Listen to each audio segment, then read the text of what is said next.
Hey guys, what it is yo girl Cadillac. I am Cadillac Dixon. I am the Draw My Life prison wife. I am the legally blind artist that is rapping and painting for justice, hoping to see justice before it all fades to black. Yeah, hiss your girl Cadillac. Ooh, that eye is looking a little weird.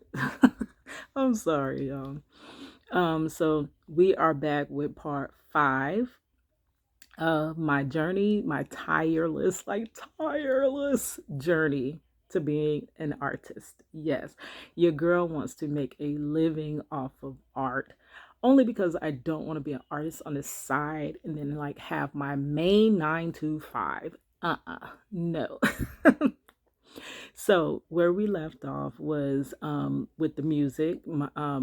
At this time now, I'm a music artist. Yes, girl. So we left off where me and my cousin was trying to get to New York. Yes, we wanted to get on the Apollo. So if you have not checked out parts 1 through 4, if they're not linked yet in the description box, just go to the little playlist or on my channel, and it'll be the videos right previous to these.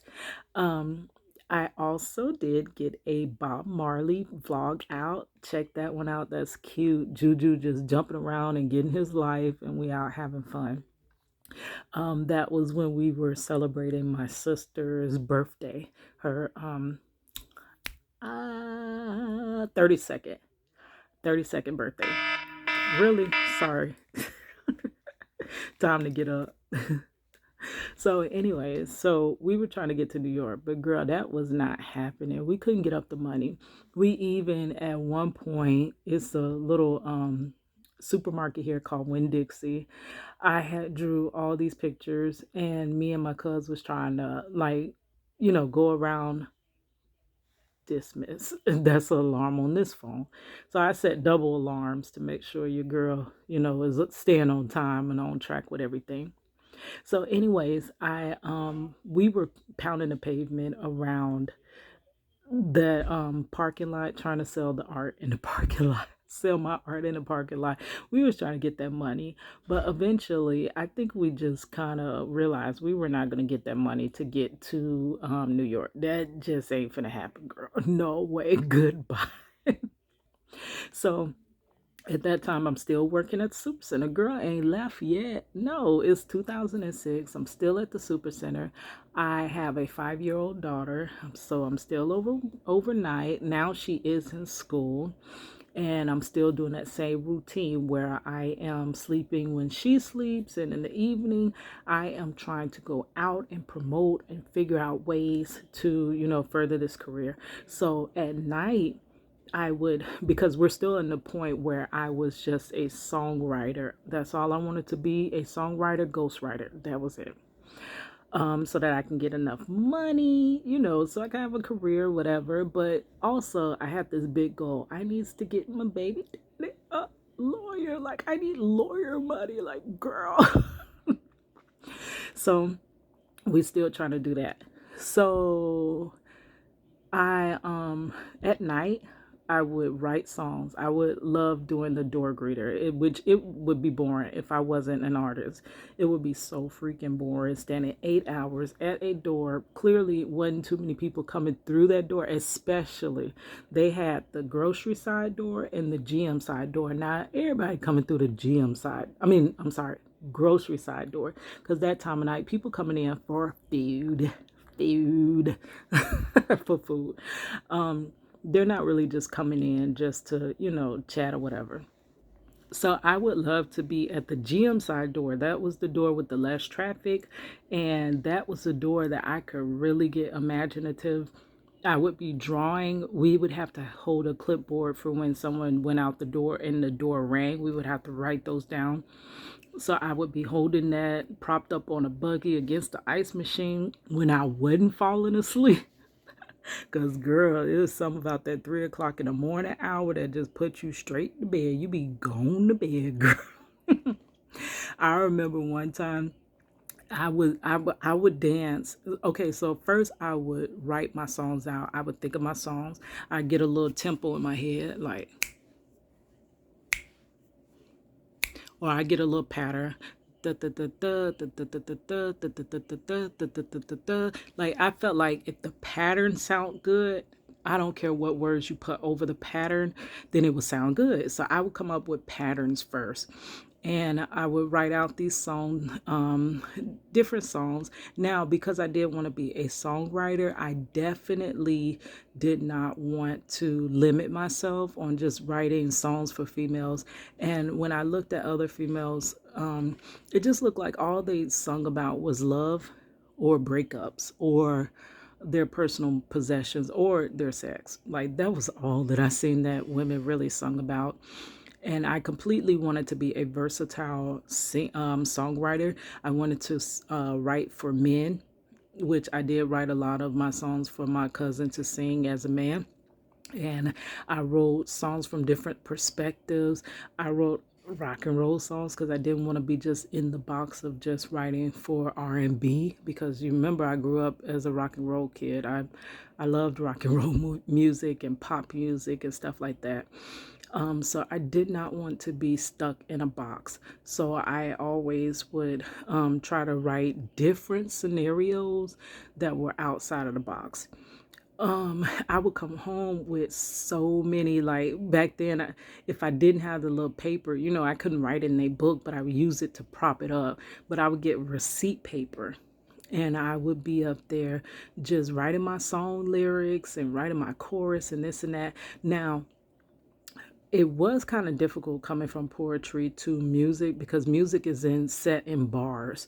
Like a poem, you can go on and on and on with a line as long as you want and stop when you want. You can go when you want. You can speed it up. You can slow it down. Now, a song is not like that. You pretty much need to stay on tempo. You need to stay with the beat. Like you gotta the beat kind of leads you. You don't just, it's not like free. I mean, it's free, but it's not like completely free like poetry is. So once I learned how to do bars, that's when it became a little bit easier, which I did struggle because I was trying to fit too many lines in one bar. Once I did learn the bars, like, girl, that's crazy. But it takes time to, um, uh, you know, hone in on your skills. Like, you don't just pick something up and just do it immaculate. Even if I did have a gift for it, when you work on it, you get so much better at it. So I would come home with all these different songs that were in my smock. I would write them back out in a notebook. I would do the little poor man's copyright and all of that. And also, I would still be looking for. I was going to. There's this school here called Full Sail. I would go to their different conferences. I always wanted to go to Full Sail, but Full Sail was so expensive. It was it still is an entertainment school where if you wanted to be in music or if you wanted to be in movies, I think they have an animation department, this, and that. But I couldn't, your girl couldn't afford that. I ain't even had lawyer money. Like, how can I afford that? Like, girl. So, I would get in there some type of way by just attending their free, like, they would have so many different people in the industry come in and do lectures and stuff. So whatever they did offer to the public, I would go in there and just dream of going to the school, girl. Oh my gosh. Never did. They did have another school called First School that was it was a lot cheaper than Full Sail. It was the same kind of concept, but First School had kind of just started. I think they're pretty big now, and I think they do go by another name. Oh gosh, sorry. I think they do go by another name, but I wanted to be pretty much a producer, engineer, whatever, stuff like that. So never wanting to be a rapper, but I would go and I would do like their free songwriting conferences and stuff like that. I did meet someone that I actually I known her for a while. She's very successful. And I will tell you this, on my journey, I have met so many people, and it seems like all of them that I was out there grinding with, they all became successful. And I'm kind of like, it feels like I'm like the only one that kind of didn't make it. Like, she's doing her thing. She's over there working on, she's a radio DJ. She actually did go to Full Sail. She was one of the students that did go there, and she's doing really good for herself. And we were martial arts buddies at a point in time. So it just felt like everybody kind of made it except for me. Like, girl, so maybe I just don't have that it factor or something. I don't know. But so I would go to all of that, but the thing was, you have to demo your music. You cannot just write songs. Like, no matter how good they sounded in my head, and because I cannot sing, I couldn't get them out. And back then, auto tune, I don't even think they did auto tune like that. Okay, auto tune, I think, was just starting, but I, of course, didn't know how to do that. So I didn't know how to demo my songs. So I would look for singers. My cousin, he was still kind of young. He would demo a few of my songs, but it was like something where he just didn't quite get the song the way I intended the song to be. Like, sing the song the way I wrote it. No, it is. I'm not Ike Turner or nothing, but I do kind of get it. Like, girl, sing my song the way I wrote that, the way it's playing in my head. And then I did sometimes want a female singer. So it was this lady. Oh my gosh, I used to love to frequent the thrift stores. Girl, you know, an artist would go crazy in a thrift store. Like, girl, goodbye. And yard sales. But there was this one lady at the thrift store. Like, girl, she could sing. She bring you up and she'd be like, ah, and it sound like a freaking angel is just singing.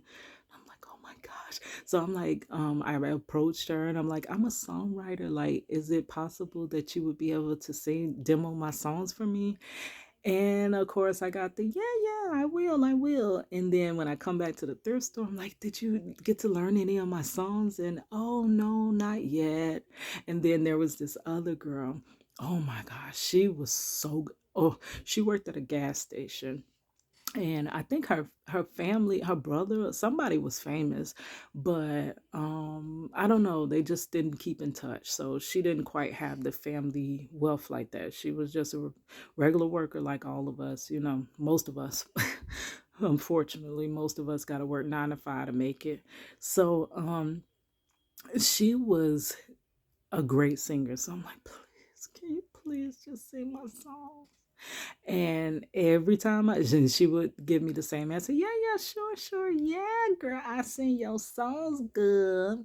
And when I come back and I'm like, did you learn the song? Did you get a chance to learn the song? And no, unfortunately, I haven't had time. Like, and that happened for a while. So I finally got to the point where I was like, oh, so I'm not going to be able to find a singer to demo this song. So I started thinking, so what can I do? I want to be a writer, like I want to be a songwriter, but I have nobody to demo my songs. So that is when I started taking my songs and I'm like, wait, let's see, can I possibly rap these songs? So there was this one song. I told you me and my cousin made this one song called, well, I wrote it. I wrote the song. He just sung it. It was one called Two Sides of the Story of What's Going On. And that song was so beautiful. Like, if someone could sing it, it sounds really good. And then I had another song called Love It or Leave It. That was a singing song. It was supposed to go some. Now please bear with me, girl. I can't sing, but I'm just trying to give you the melody of this song. Is either you love it or you leave it. Now to me, it really don't make a difference. But if you gonna stay here, then let's be clear that all them silly lies and games, I ain't having it. You gonna pay some bills and you gonna keep a job. And if you gonna be with me, then you come home on time. Not 1 in the morning, not 2 in the morning. I mean, bring your home at a reasonable time. Yeah, can't sing, girl, but it was that snap time. Remember when they was snapping? It was that snap singing. That's what the flow was. And I was like, girl, if somebody that actually could sing would sing that song, it would be so good. Then I had one, can somebody tell me why I got a man, but I'm always lonely? Why every time I talk to him, he says with his homies? Why? And some, I can't remember the songs.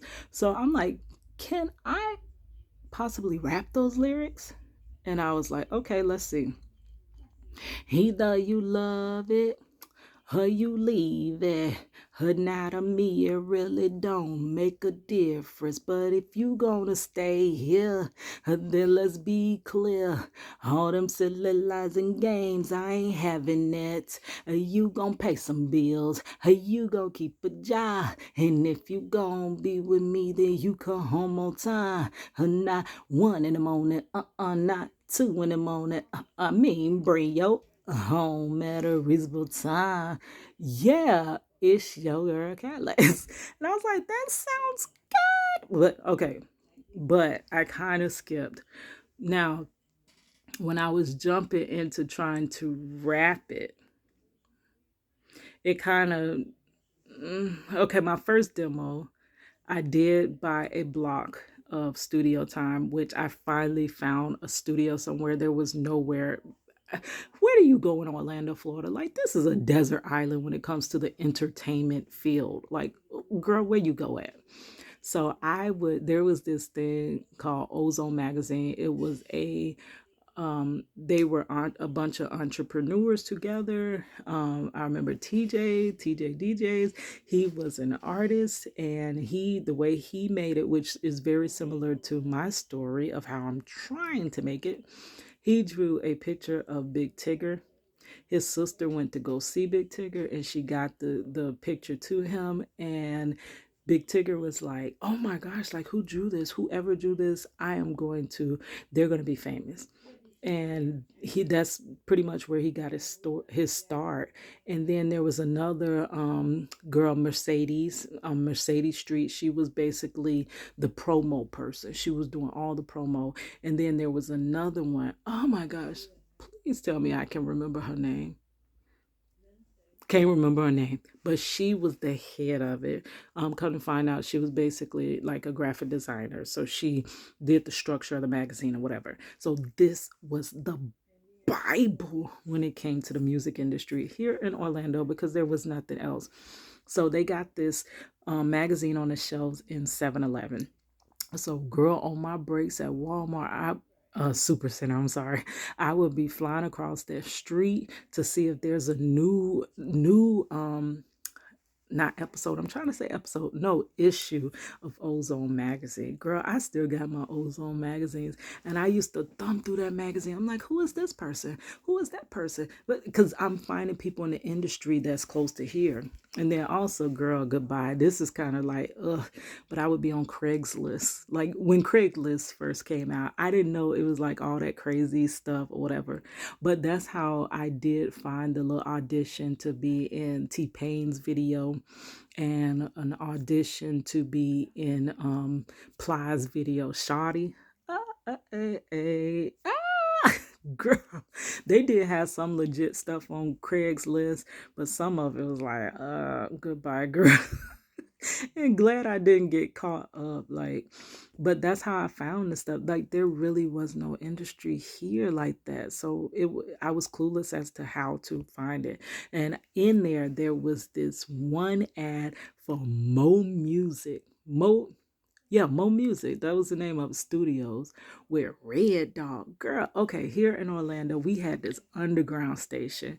And towards the end of high school, everybody would listen to the underground station rather than the regular stations. Like and that's how Kaya, the rapper Kaya, like she was being played on them underground stations. That's how they really broke music. And I think it was they were pirating or whatever back then, but they were the most popular, and they were the biggest party promoters. Like, girl, it was either them or the radio station. But see, the radio stations were too.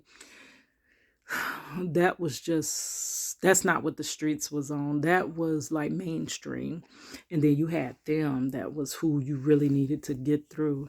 So I started.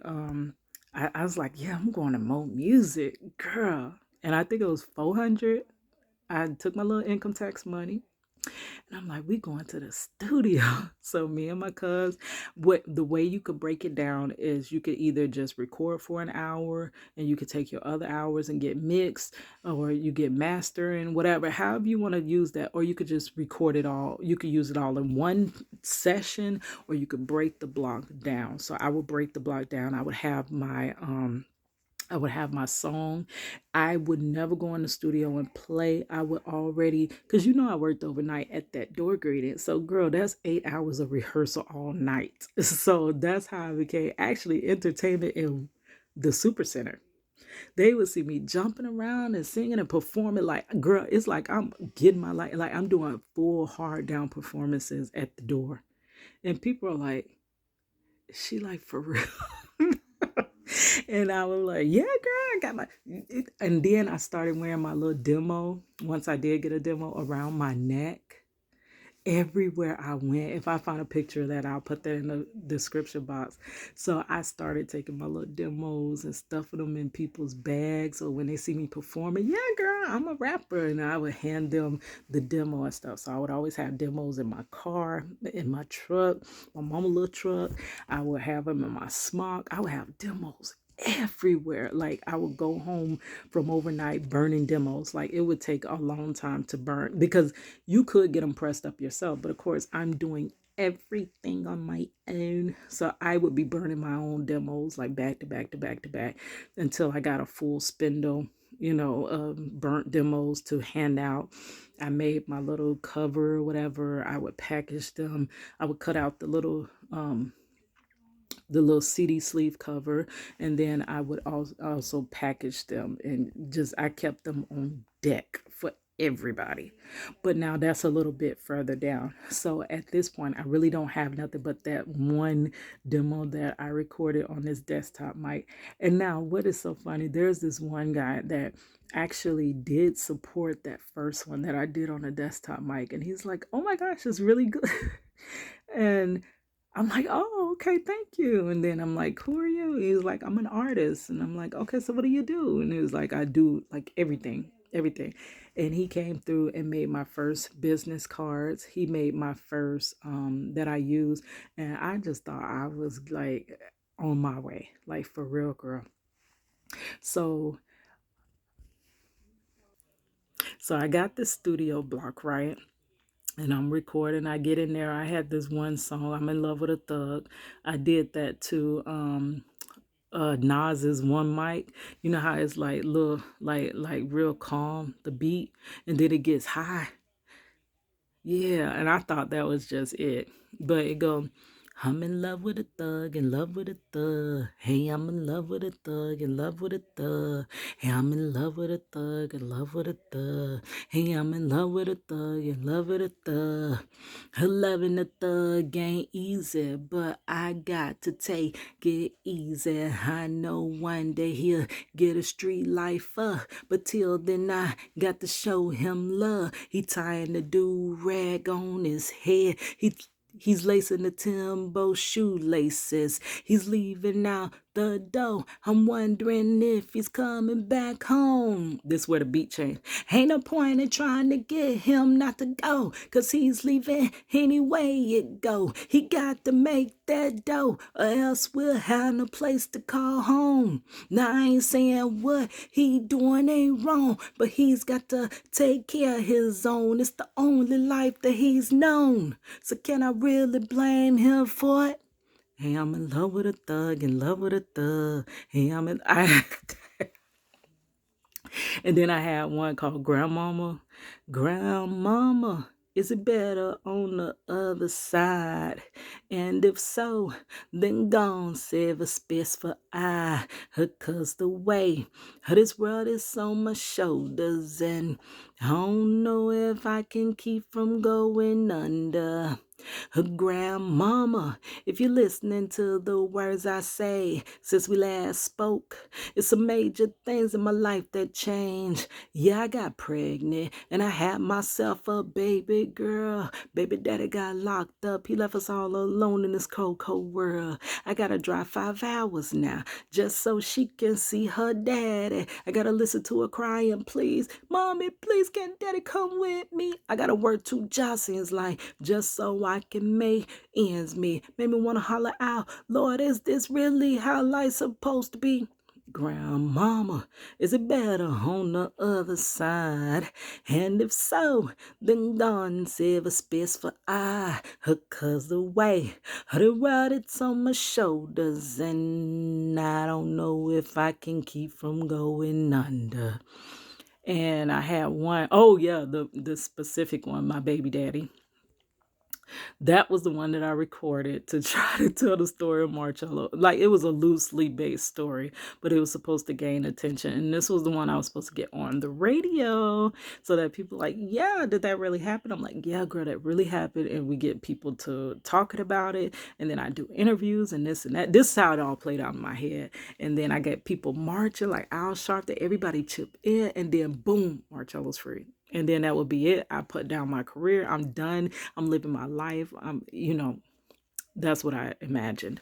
So it was, things is going badly. They locked up my baby daddy. He was rolling in his cat. All of a sudden, blue lights flashing, sirens sound. Now they putting him on the ground. Told him, don't you make a sound. I wish right now they slapping on the hand, cuz telling Nick stand up. He told him I ain't do nothing. They told him it was too tough. Now he sitting in the holding cell and he got some time to kill. He thinking, what the is this? This is just some racist. Oh, I wasn't supposed to say racist. This is just some racist. If call my lawyer, he gonna do the rest. It's too bad he had a public defender, a prison deliverer. Took his felony case to trial. Now he's sitting back wondering how he didn't get acquitted. There had no gun, no prints, no evidence. Now he's, dang, forgot that. But okay, so I'm at Mo Music and I'm recording, and then the engineer ain't doing nothing. Red Dog was the engineer. He ain't doing nothing. He just recording my little stuff, and yeah, okay, run me that money. Yeah, your block gone, whatever. So I remember someone saying like, "Is she good?" And he's like, couldn't hear what he said, but I don't think he said nothing. So I have one more block, right? This is when I called on my cousin. Now my cousin, oh my gosh, he's doing really good on TikTok now, like really big. And I called on him. He is one of the super rappers. All my cousins can rap. They're all in Chicago. Well, he's from Chicago. He relocated here to Florida. And in Chicago, they got that style, that twister style. They could rap. Girl, who from Chicago can't rap? Like, for real. So my cousin, I got him on the track and this and that. And I still have my little cousin, D underscore Almighty Mac, trying to, he was singing the hooks and stuff like that. So I had one more block, girl. And when I went in there, came in there with my cousins. Okay, so we had this song called VIP. And I just found the demo, girl. Hold on, let me show you. I literally just found the CD, girl. This is the actual CD that we recorded. I don't think it'll play because it's all scratched up. VIP. Okay, so my cousins, we was getting together. We was trying to write a song together. Now, I always wrote my songs with no beat, just a tempo in my head. I would start out with a pattern, da, da, da, da, da, da, da, da, da, da, da, or whatever pattern I come up with, and I would just place words over it. Okay, so this time he's like, no, we got to do this to a beat because he's like the rapper. And I remember one time he took me to somebody's in-house studio. I was so freaking nervous. He was like, Cadillac, what's wrong with you? Like, this is not Dr. Dre. Like, for real. Go in there and just go in that closet and spit them verses. But I was so shy. Like, I couldn't do it. Okay, so now VIP. we get to this song. We done wrote this song together as a group. So my cuz came up with the chorus. It was up in the club, VIP is popping, getting that shine on with a bottle of the finest. Now that was the part that my cousin was singing, and then a girl came in and was like, up in the club, VIP is popping, getting that shine on with a bottle of the finest. And girl, when I came in on that beat, I say, car pulling up, guess who's stepping out? It's that girl Cadillac, and I'm grilling brothers down. Take a picture, please, cause I'm flashy as ever. Oh, flashy as ever with my 5 stilettos and my mini skirt. Let it feel like you living in my shadow, cause your brother watching me. Homegirl, don't hate, just congratulate. Please, there's only one bell at the ball. As you see, that girl is me, so why you staring there on the wall? I'll be up in VIP, see, I'll be juking and popping and doing my dance while the crowd be leaning and rocking and snapping their hands. See the DJ spinning them records that's keeping us high. To keep on spinning and spinning for the rest of the night. And then the singing come back in. Cause we be up in the club, VIP is pop. Yes. And then my cousin came on the second verse and I was like, please keep it clean. Cause I did not want my CD to have parental advisory on it. And he's like, yes, okay, I'll keep it clean. And then he comes up in there talking about throwing it back and this and that. I'm like, that's not clean. But when we recorded that, do you know, Red Dog was like there was a reaction. He was like, dang, y'all did. He was smiling. And I was like, a reaction? This man literally made no reaction the whole time I recorded those first few songs. So I was like, that's it. Whatever I did on that, that's what I gotta do. Yes. So I'm gonna stop it right here. So this is when I finally realized the way that I should rap. Yes. And I even had a different rap voice. I used to try to be like Trina. Like I had one, which is crazy. I hate to even, I'm embarrassed to say this, but and I was just trying to be just like Trina. I had one, my name is Cadillac and got a lot of booty in the back and want to see it from the back then let me know what you're packing up. Girl, can you believe that? But it wasn't until I was watching this documentary on MC Light, and you know, Light got that hard as rock voice. And I was rapping and I was realizing, dang, I can't really even breathe. And you know how Rick Ross, he said, ugh, ba, ba, ba, ba, ba, ba, ugh. Okay, he's breathing there. He's getting some air up in his all the way down here. So I was like, dang, how can I do that? But Rick Ross wasn't even out yet, so I was doing this before him. I was like, dang, I need to change my voice. So I was, instead of car pulling up, guess who's stepping out? I take in that voice, car pulling up, guess who's stepping out? It's the girl Cadillac, and I'm grilling down. And then I started being like exaggerative with some syllables and stuff, and I started doing all this crazy stuff, and people was like, dang, they liked it. That was Cadillac. It was something different. And what made Cadillac was that voice. Like no other female had that voice like mine. That like I always